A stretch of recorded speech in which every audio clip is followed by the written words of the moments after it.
चक्षुरुन्मिलितं येन तस्मै श्रीगुरवे नमः। नमो विष्णुपदाय कृष्णपृष्ठाय भूतले श्रीमते भक्तिवेदांत स्वामिने इति नामिने। नमस्ते सरस्वती देवे गौरवाणी प्रचारिणे निर्विशेष शून्यवादी पाश्चात्य देशतारिणे वंशाकल्पतरुभ्यश्च सिन्धुभ्येव च पतितानां पावनेभ्यो वैष्णवेभ्यो नमो नमः। जय श्री कृष्ण चैतन्य प्रभु नित्यानंद श्री अद्वैत गदाधर शिवासादि श्री गौर भक्त वृंद। हरे कृष्ण कृष्ण कृष्ण हरे हरे, हरे राम राम राम हरे हरे। मुखं करोति वाचालं पंगुलं कृपातमं वन्दे परमानंद माधव। श्रीगुरुजनतारिणं श्री चैतन्य।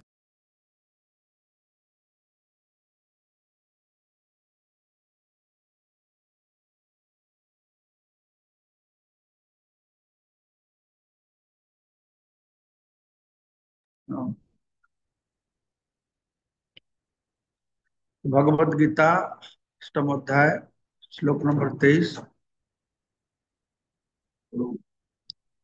जत्र काले तु अनावृत्तिम आवृत्तिं चैव योगिनः प्रयाता जानति तं कालम पश्यामि भारत भरतर्षभ।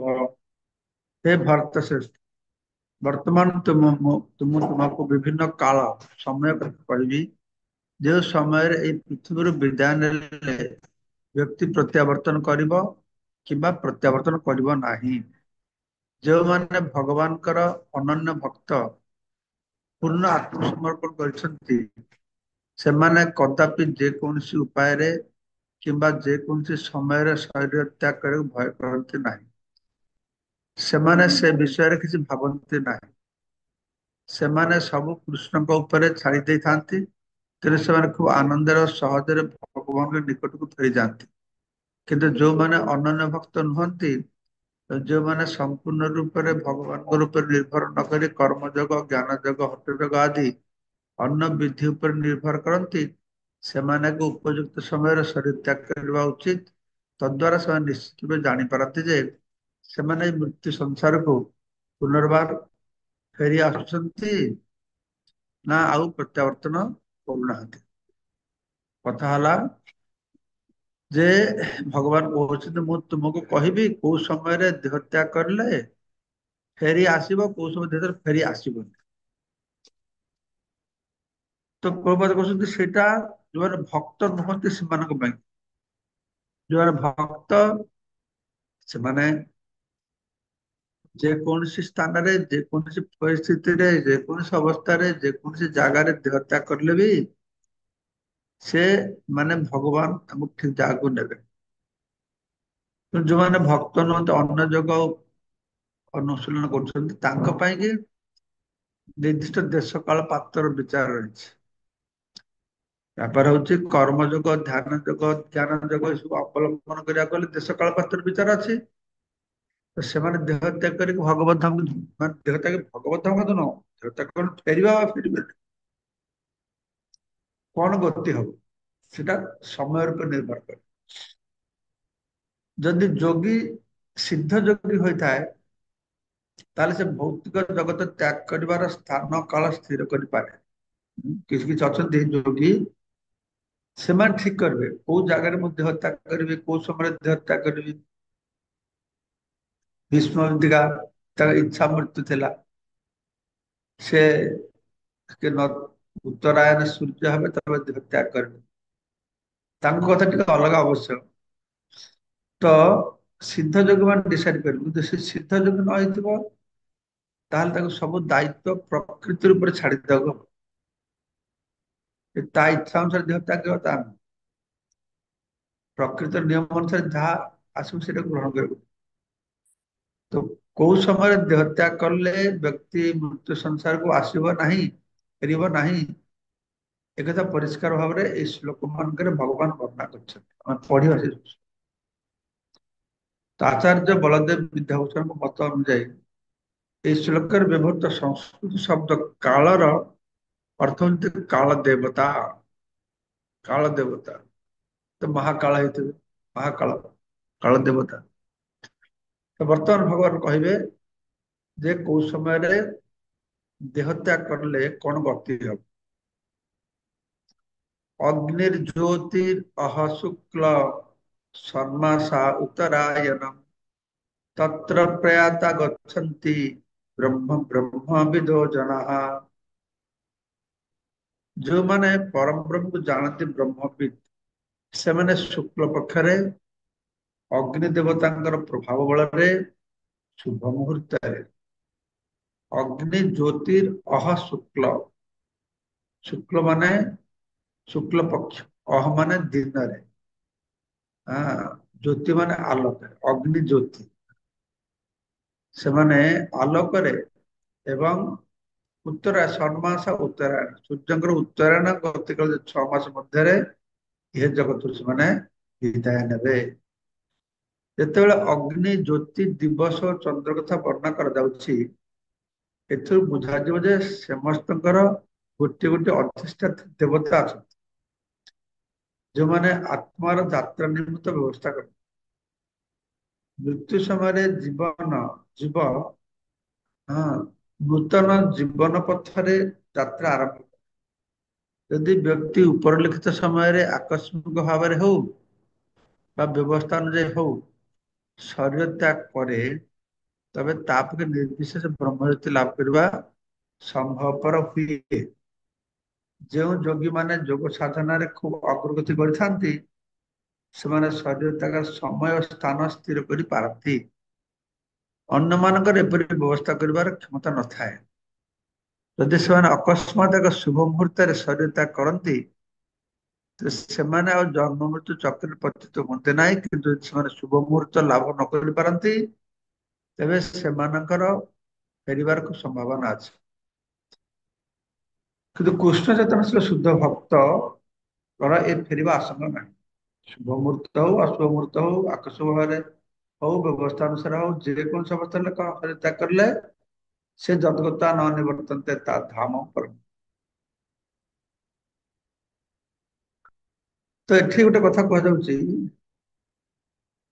ଯେ ଦିନ ବେଳେ ଆଲୋକରେ ଶୁକ୍ଳ ପକ୍ଷରେ 6 ମାସ ଉତ୍ତରାୟଣ, ତାର ଯଦି ଦେହ ତ୍ୟାଗ କରିବ, ସିଏ ଯୋଉମାନେ ଜାଣନ୍ତି ସେମାନେ ଶୁକ୍ଳ ପକ୍ଷରେ ଦେହ ତ୍ୟାଗ କରିବେ। ତାପରେ ହଉଛି ଯଦି କେଉଁ ପରମ ବ୍ରହ୍ମକୁ ଜାଣନ୍ତି ବ୍ରହ୍ମବିଦ୍, ତତ୍ର ପ୍ରୟାତା ଗଚ୍ଛନ୍ତି ବ୍ରହ୍ମ ବ୍ରହ୍ମବିଦୋ ଜନା। ଯାরা ବ୍ରହ୍ମବିଦ୍ ଲୋକ ସେଠିକି ସେମାନେ ଯିବେ। ତ କଥା ହଉଛି ଏଟାକୁ ଢାକା ଦେବ, ଢାକା ଦେବ। ତ ସେଇଟା ଠିକ ଅଛି ଯେ ବ୍ରହ୍ମବିଦ୍ হয় ସେ ସେଇ ସମୟରେ ମରଲା, ତାକୁ ସେ ଭଲ। ଏଠି କୁହାଯାଉଛି ସେଇ ସମୟ ସେ ଦେହତ୍ୟାଗ କଲେ ସେ ନିର୍ବିଶେଷ ବ୍ରହ୍ମଜ୍ୟୋତି ଲାଭ କରିବ। କିନ୍ତୁ ପ୍ରଭୁପାଦ କହୁଛନ୍ତି ସେ ବ୍ରହ୍ମବିଦ୍ ହଉ, ହଁ ଉପରଲି ସମୟରେ ଆକସ୍ମିକ ଭାବରେ ହଉ, ସେ ବ୍ୟବସ୍ଥା ଅନୁଯାୟୀ ହଉ, এই ସମୟରେ ଯୋଉମାନେ ତ୍ୟାଗ କରିବେ ସେମାନେ ସବୁ ନିର୍ବିଶେଷ ବ୍ରହ୍ମଜ୍ୟୋତି ଲାଭ କରିବେ। ତ ଗୋଟେ ପ୍ରଶ୍ନ ହବ, ପୃଥିବୀରେ ତ ଯୋଉ ଲୋକମାନେ ହିନ୍ଦୁ, ମୁସଲିମ, ଖ୍ରୀଷ୍ଟିଆନ, ଇହୁଦୀ, କିଛି ତ ଲୋକ ଅଛନ୍ତି ନା ସେମାନେ ବ୍ରହ୍ମବିଦ୍ ନୁହନ୍ତି, କିନ୍ତୁ ସେମାନେ ଏଇ 6 ମାସରେ ଦିନ ବେଳା ବହୁତ ଲୋକ ମରୁଛନ୍ତି। ତ ସେମାନଙ୍କର ସବୁ ବ୍ରହ୍ମଜ୍ୟୋତି ଲାଭ କରିବେ କି ନା?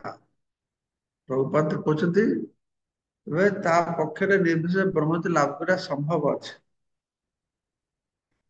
ତାହେଲେ ଆମକୁ ଦେଖିବାକୁ ପଡିବ ଯେକୌଣସି ଲୋକ ସେ ସମୟ ମରିଲା ନିର୍ବିଶେଷ ବ୍ରହ୍ମ ପାଇବ, ଯେ ବ୍ରହ୍ମବିଦ୍ ସେମାନେ ପାଇବେ, ସେଟା ଜାଣିବା ଦରକାର। ତ ସେଇ ଏଇ ସମୟ ଶରୀର ତ୍ୟାଗ କଲେ ସେ ତାକୁ ଫେରି ଆସିବାର ଆଶଙ୍କା ନାହିଁ।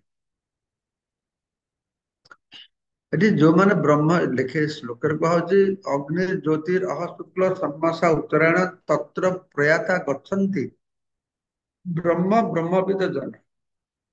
ଏ ବ୍ରହ୍ମ ପାଖକୁ ଯିବ ନିରାକାର ବ୍ରହ୍ମକୁ ପ୍ରାପ୍ତ ବୋଲି ପ୍ରଭୁତ। ଆଚ୍ଛା। ଧୂମ ରାତ୍ରି ତଥା କୃଷ୍ଣ ଷଣ୍ମାସା ଦକ୍ଷିଣାୟନ ତତ୍ର ଚନ୍ଦ୍ରମସମ ज्योति ଯୋଗୀ ପ୍ରାପ୍ୟ ନିବର୍ତ୍ତତେ।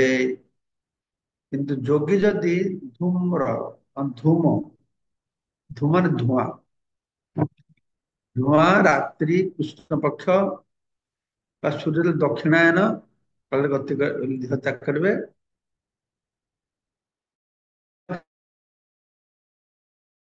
ଚନ୍ଦ୍ରମସମ ଚନ୍ଦ୍ରଲୋକ ପ୍ରାପ୍ତ ହେବେ ସେ ପୁନଶ୍ଚ ମର୍ତ୍ୟ ଲୋକ ପ୍ରତ୍ୟାବର୍ତ୍ତନ କରିବେ।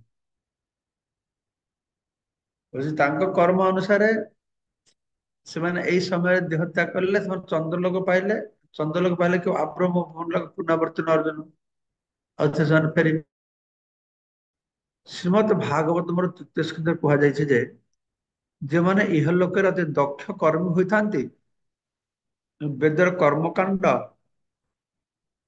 ଅନୁସରଣ କରି ଯଜ୍ଞ କର୍ମ କରନ୍ତି ସେମାନେ ମୃତ୍ୟୁ ପରେ ଚନ୍ଦ୍ରଲୋକ ପ୍ରାପ୍ତ ହୁଅନ୍ତି।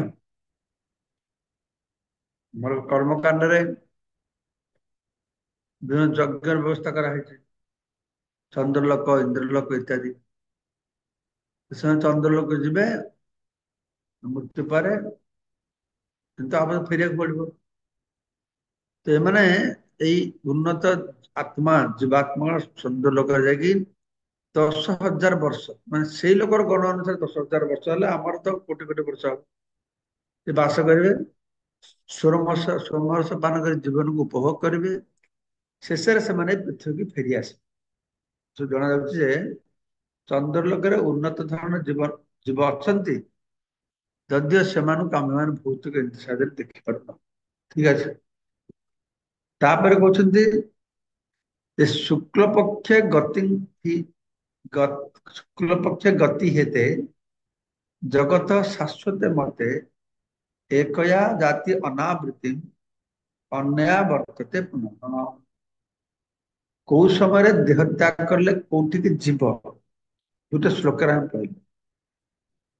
ଦିନ ବେଳା ଆଲୁଅ ଥିବ ସେଠି ଉତ୍ତରାୟଣ ହେଇଥିବ ଶୁକ୍ଳ ପକ୍ଷ ହେଇଥିବ ତାହେଲେ ବ୍ରହ୍ମବିଦ ମାନେ ବ୍ରହ୍ମକୁ ପ୍ରାପ୍ତ ହେବେ ବ୍ରହ୍ମଜ୍ୟୋତି। ଆଉ ଯଦି ରାତ୍ରି ବେଳା ହେଇଥିବ ଅନ୍ଧକାର ହେଇଥିବ ଧୂମ ହେଇଥିବ ଧୂଆଁ ହେଇଥିବ ତାପରେ କୃଷ୍ଣ ପକ୍ଷ ହେଇଥିବ ଦକ୍ଷିଣାୟନ ହେଇଥିବ ତାହେଲେ ସେମାନେ ଚନ୍ଦ୍ରଲୋକ ବା ଚନ୍ଦ୍ରଲୋକ ପ୍ରାପ୍ତ ହେବେ। ତାପରେ କଣ ହବ ସେ ତ ହଉଛି ଶୁକ୍ଲ କୃଷ୍ଣେ ବୈଦିକ ମତ ଅନୁଯାୟୀ ଇହ ଜଗତ ତ୍ୟାଗର ଦୁଇଟି ମାର୍ଗ ଅଛି। ଗୋଟେ ଶୁକ୍ଲ ଆଉ ଗୋଟେ କୃଷ୍ଣ। ଶୁକ୍ଲ କୃଷ୍ଣ ଗତିରେ ଜଗତ ଶାଶ୍ୱତ। ତ ଯେତେବେଳେ ବ୍ୟକ୍ତି ଆଲୋକରେ ଇହଲୋକ ତ୍ୟାଗ କରେ ସେ ଆଉ ପ୍ରତ୍ୟାବର୍ତ୍ତନ କରେ ନାହିଁ କିନ୍ତୁ ଯେତେବେଳେ ବ୍ୟକ୍ତି ଅନ୍ଧକାରରେ ତ୍ୟାଗ କରେ ପ୍ରତ୍ୟାବର୍ତ୍ତନ କରେ। ଶୁକ୍ଲେ କୃଷ୍ଣ ଗତି ଏତେ ଜଗତ ଶାଶ୍ୱତ ମତେ ଏକୟା ଜାତି ଅନାବୃତ୍ତି ଅନ୍ୟୟା ବର୍ତ୍ତତେ। ଗୋଟିଏ ଦ୍ଵାରା ସେ ହଁ ଫେରିବ ଆଉ ଗୋଟେ ସେ ଫେରିବନି। ଦିନ ବେଳା ଗଲେ ଫେରିବନି ରାତ୍ରି ବେଳେ ଦେହ ତ୍ୟାଗ କଲେ ସେ ଫେରିବ। ତ ପ୍ରସ୍ଥାନ ଓ ପ୍ରତ୍ୟାବର୍ତ୍ତନର ସେଇ ଏକ ପ୍ରକାର ବିବରଣୀ ଛାନ୍ଦୋଗ୍ୟ ଉପନିଷଦ ଅର୍ଥାତ୍ ବଳଦେବ ସଦା ଉଦ୍ଧୃତ ହେଇଅଛି। ଏହି ପ୍ରକାର ଯେଉଁମାନେ ଅନନ୍ତ କାଳରୁ ସକାମ କର୍ମଯୋଗୀ ଓ ଜ୍ଞାନ ଯୋଗୀ ଅଟନ୍ତି ସେମାନେ ବାରମ୍ବାର ଯିବା ଆସିବା କରୁଛନ୍ତି ଅର୍ଥାତ୍ ସେମାନେ ବାରମ୍ବାର ଏଇ ପୃଥିବୀକୁ ଆସୁଛନ୍ତି ଏବଂ ଯାଉଛନ୍ତି। ବାସ୍ତବରେ ସେମାନେ ଅନ୍ତ୍ୟ ମୁକ୍ତି ପ୍ରାପ୍ତ ହେଉନାହାନ୍ତି କାରଣ ସେମାନେ ଶ୍ରୀକୃଷ୍ଣଙ୍କ ଶରଣାପନ୍ନ ହୋଇନାହାନ୍ତି।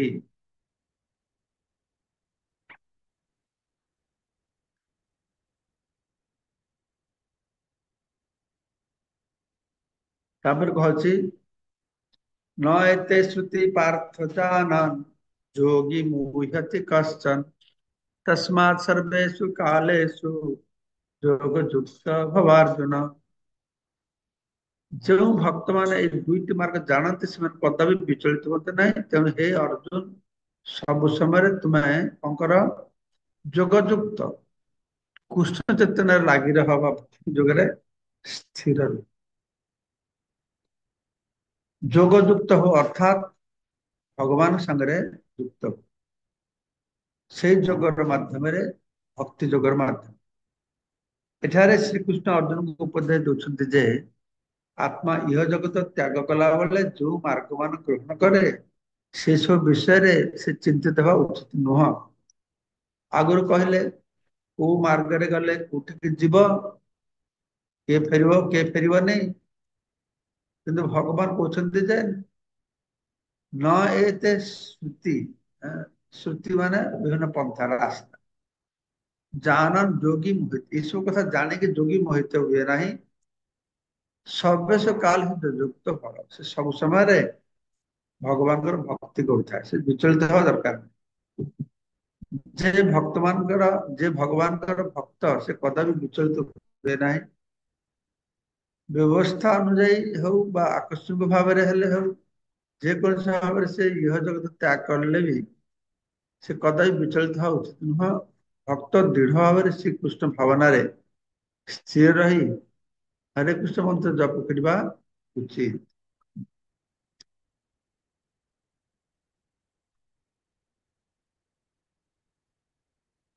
ସେ ଏହା ଜାଣିବା ଉଚିତ ଯେ ଏ ଦୁଇଟି ମାର୍ଗ ମଧ୍ୟରୁ ଯେକୌଣସି ମାର୍ଗ ବିପଜ୍ଜନକ ଅଟେ। ସର୍ବଦା କୃଷ୍ଣ ଚେତନାରେ ମଗ୍ନ ହେବାର ଉତ୍ତମ ପନ୍ଥା ହଉଛି ସର୍ବଦା କୃଷ୍ଣ ସେବାରେ ନିଯୁକ୍ତ। ଦୁଇଟା ଜାଗା ଯୋଉଠି ଗଲେ ବି ସେଟା ବିପଦ। ନିରାକାର ବ୍ରହ୍ମ ଗଲେ ବି ବିପଦ, ଆଉ ଚନ୍ଦ୍ରଲୋକ ଇନ୍ଦ୍ରଲୋକ ଗଲେ ବି ବିପଦ। ସେଥିପାଇଁ ସେଥିରେ ସମୟ ନଷ୍ଟ ନ କରିକି ଭଗବାନ ସେବାରେ ଯୁକ୍ତ ଥାଏ। ଏତଦ୍ ଦ୍ୱାରା ବ୍ୟକ୍ତିର ଚିତ୍ ଜଗତରେ ପ୍ରବେଶ କରିବାର ମାର୍ଗ ସରଳ ନିରାପଦ ସୁନିଶ୍ଚିତ হয়। ଏହି ଶବ୍ଦ ବ୍ୟବହୃତ ଯୋଗଯୁକ୍ତ ଶବ୍ଦ ଅର୍ଥ ତାତ୍ପର୍ଯ୍ୟପୂର୍ଣ୍ଣ ଅଟେ। ଯେ ଯୋଗଯୁକ୍ତ ଅଟେ ସେ ଅବିଚଳିତ ଭାବରେ ବାର ବରାବର ଭଗବାନଙ୍କ ସଙ୍ଗରେ ଯୁକ୍ତ ରହିଛି। ସେ ବରାବର କୃଷ୍ଣ ଚେତନା ହୋଇ ସମସ୍ତ କର୍ମ କରେ, କର୍ମ ତ୍ୟାଗ କରେ। ରୂପ ଗୋସ୍ୱାମୀ ଶ୍ରୀ ରୂପ ଗୋସ୍ୱାମୀ କହିଛନ୍ତି ଯେ ବ୍ୟକ୍ତି ଭୌତିକ ଜଗତରେ ଅନାସକ୍ତ ଭାବରେ ରହିବା ଉଚିତ ଏବଂ ସେ ତାର ସମସ୍ତ କର୍ମ କୃଷ୍ଣ ଚେତନାଶୀଳ ହୋଇ କରିବା ଉଚିତ। ହଁ, ମାନେ ଭକ୍ତ ଯୋଉ ଏମିତି ଆମେ ଜୀବନ ଯାପନ କରିବା, ଗଲେ ଫେରିବାନି। କୋଉଠି ଗଲେ ଫେରିବାନି ନା ଭଗବତ ଧାମକୁ ଗଲେ ହିଁ ଫେରିବାନି। ଯଦ୍ଗତା ନ ନିବର୍ତ୍ତନ୍ତେ ତଦ୍ଧାମଂ ପରମମ୍। ସେଥିପାଇଁ କଣ କରିବାକୁ ପଡିବ ନା ଭୌତିକତାରେ ଅନାସକ୍ତ ଭାବେ ରହିବାକୁ ପଡିବ ଏବଂ ସମସ୍ତ କୃଷ୍ଣ ଚେତନାଶୀଳ କର୍ମ ସେ ଯୁକ୍ତ ହେବ। ଏହି ପ୍ରକାରେ ସେ ଜୀବନରେ ପୂର୍ଣ୍ଣତା ଲାଭ କରିବ। ତେଣୁ ସେ ଭକ୍ତ କଦାପି ଏଇସବୁ ବର୍ଣ୍ଣନାରେ ବିଚଳିତ ହୁଏ ନାହିଁ, କାରଣ ସିଏ ହଉଛି ସେ ଜାଣିଛି ଯେ ଭକ୍ତି ଯୋଗ ମାର୍ଗରେ ତାର ପରମ ଧାମ ଯାତ୍ରା ନିଶ୍ଚିତ ଅଟେ। ତ ଆମେ ଏସବୁ କଥା ପଢିଲେ 27 ନମ୍ବର ଶ୍ଲୋକ ପଢିଲେ। ଆଗାମୀ କାଲି ଆମେ 28 ନମ୍ବର ଶ୍ଲୋକ ପଢିବା। ତାହେଲେ ଯେଟା ସୁସ୍ପଷ୍ଟ ହବ। ତ এখন আমরা চৈতন্য চৈতন্য থেকে পাঠ করব।